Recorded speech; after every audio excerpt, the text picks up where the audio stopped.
ఈ రోజున గోదావరి జిల్లాలో ఉన్నటువంటి నిడదవోలుకి రైస్ బ్యాగ్ పంపించడం జరుగుతూ ఉంది. గోదావరి పేరులోనే ఉంది వరి. గోదావరికి రెండో స్థానం మనం పంపించేది ఎక్కువ. మొదటగా హైదరాబాద్ తెలంగాణ హైదరాబాద్లో నెంబర్ 1 స్థానంలో మనం రైస్ RNR 15048 తెలంగాణ సోనా పంపించడం జరుగుతూ ఉంది. ఆ తర్వాత గోదావరి జిల్లాలే, తూర్పు గోదావరి జిల్లా, పశ్చిమ గోదావరి జిల్లా, కోనసీమ.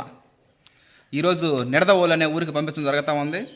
గోదావరి జిల్లాలకి అంటే పేరులోనే ఉంది ఒరే, అంటే అక్కడ కొబ్బరి చెట్లు, అరటి చెట్లు ఫేమస్. అప్పుడు మొన్న కలిసినప్పుడు సైంటిస్టుల్ని అక్కడ కలవడం జరిగింది మనం. ఇది గొప్ప ఊరు. కాటన్ ధర ఆ ఊరు జిల్లాలో ప్రతి ఒక్క గ్రామంలో ఆయన విగ్రహం అనేది ఉంటుంది. అంటే ఆనకట్లు, బ్రిడ్జెస్ కట్టారు ఆయన. ఆ ఊరికి ఈరోజు రైస్ బ్యాగ్ పంపించడం జరుగుతుంది. Okay, thank you.